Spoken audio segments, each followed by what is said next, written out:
Hi, friends, and welcome to Peace is Here. I'm your host, Avis Kalfsbeek. This is another episode in the Wolff Peace series, a journey through Robert Paul Wolff's 1966 anthology, Political Man and Social Man. In each episode, we pair one of the featured political theorists with someone who lived peace as a daily radical practice. Together, they help us explore the tension between power and principle and what peace truly requires. The Thinker, Émile Durkheim, 1858 to 1917. Émile Durkheim, a founding figure in sociology, spent his life studying how societies hold together in the face of modern change and complexity. In his groundbreaking work, Suicide, he argues that suicide isn't just a private act of despair, it can be a symptom of social disconnection.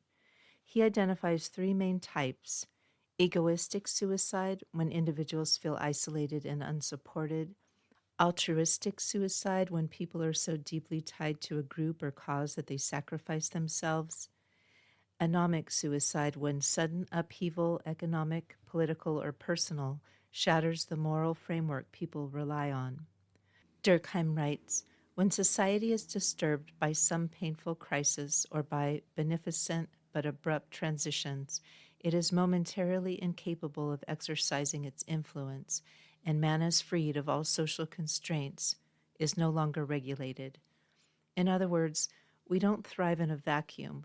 We need structure, shared meaning, and a sense of belonging. Without those, people can lose their footing, even when change seems positive. For Durkheim, peace isn't simply the absence of violence, it's the presence of durable, humane social bonds. Peace Pairing, Jean Vanier, 1928 to 2019.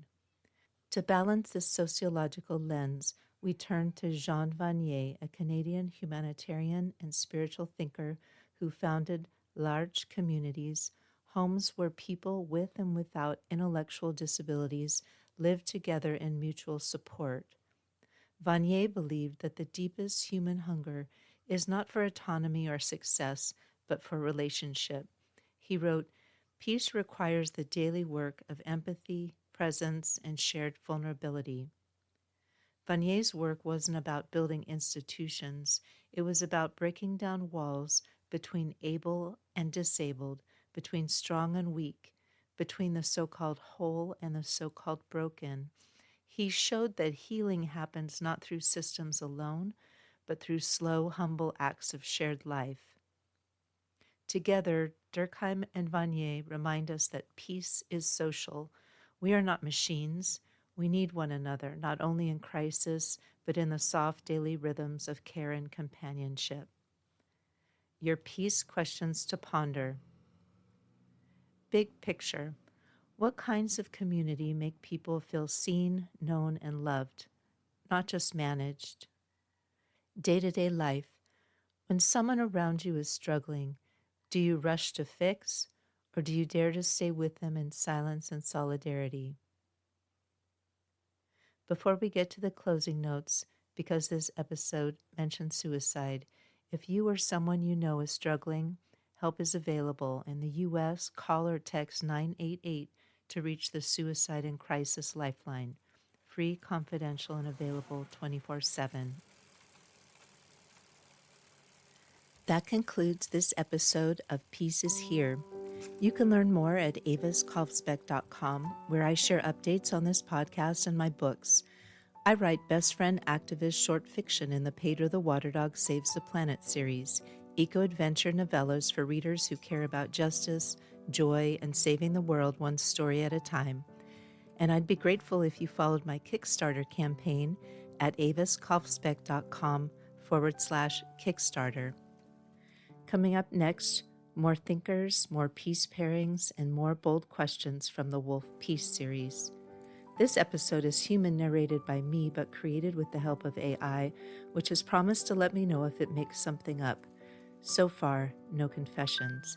But if you believe I've missed something, or if you just want to say hello, I'd love to hear from you. Podcast music is Dalai Lama Riding a Bike by Javier Peque Rodriguez. You'll find links to his music on Spotify and Bandcamp in the show notes. If you enjoyed this podcast, it really helps me if you subscribe on Apple Podcasts or wherever you listen. A quick rating or review helps others discover peaceful, independent storytelling.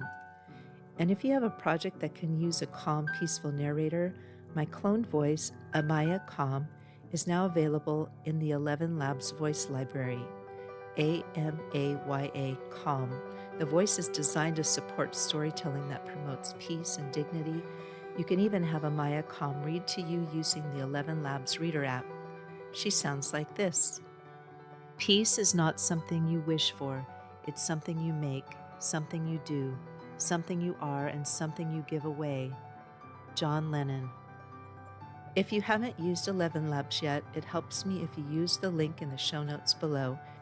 The link is try.11labs.io/peace, and 11 Labs is spelled out. I'll earn a small affiliate payment which supports my creative projects focused on peace. I'm Avis Kalfsbeek. Thank you again. Until next time, listen for the peace.